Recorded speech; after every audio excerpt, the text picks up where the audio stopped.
রমজানের বাকি রোজাগুলো ঠিকভাবে আদায় করার তৌফিক দিয়ে দেন। শেষ হতে চললো, আল্লাহ তাআলা একদিন আপনার কাছে আমাদেরকে ফিরে যেতে হবে, যাব। আল্লাহ তাআলা মেহেরবানি করে আমাদের মাঝে এই সংগ্রামে আপনাদের অনেক অভিজ্ঞতা। মাওলানা সাহেবকে ওনাদের এলাকার সুযোগ্য সন্তান, আমাদের গৌরব, আমাদের বেলাল হোসেন চৌধুরী, যিনি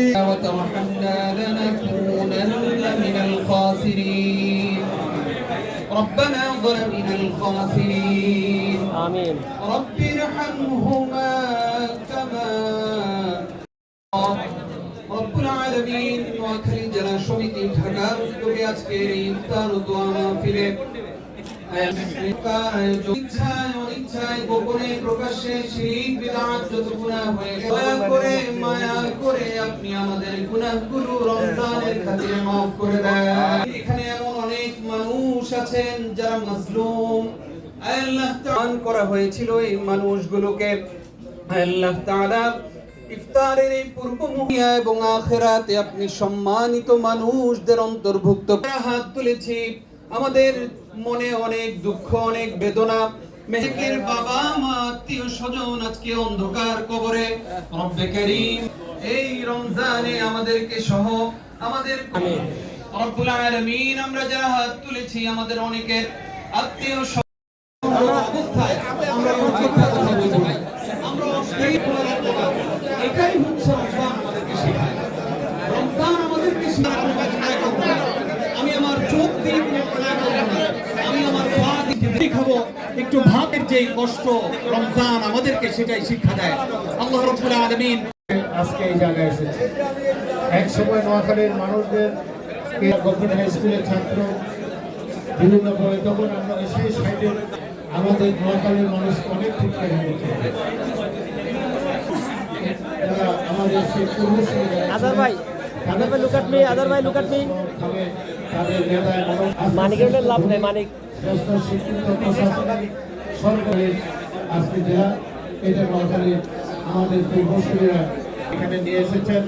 আমি একটি আবেদন রাখি সব জায়গায়, সেটি হলো আমি একটি আবেদন রাখি সবার কাছে। আমাদের এই প্রজন্মের নোয়াখালীর সারা পৃথিবীতে নোয়াখালীর মানুষ ছড়াই নিজেরা স্থায়ীভাবে বসবাস করছে এবং তৃতীয় জেনারেশন আসছে আমাদের।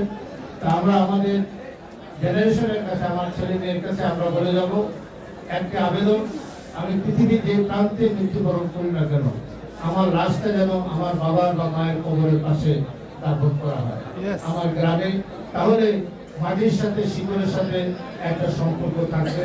প্রথমে একবার হলো কি আবেদনটুকু রেখে এই দোয়া মাহফিলের ইফতারের যারা আয়োজন করেছেন ভুল ত্রুটি কিছু থাকতে পারে, এটা সবাই আমরা নোয়াখালীর মানুষ একে অপরের পাশে দাঁড়ানো আমাদের চিরদিনের অভ্যাস।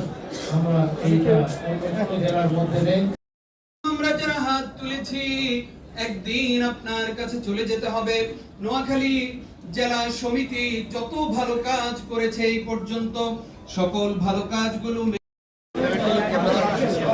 সম্মানিত উপস্থিতি, আমাদের প্রথম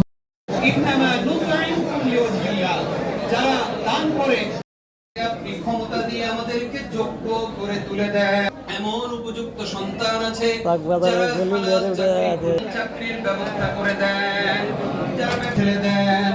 রব্বুল আলামিন যাদের ঘরে উপযুক্ত সন্তান আছে আল্লাহ তাআলা মসজিদের সাথে আমাদের সকলের সম্পর্ক আপনি বাড়িয়ে আব্দুল্লাহ ভুলু সাহেব সহ আমাদের অনেকেই এখানে অসুস্থ আছেন, ডায়াবেটিস সহ কিডনি রোগ করে আপনি রহমতের এই মাসে, বরকতের এই মাসে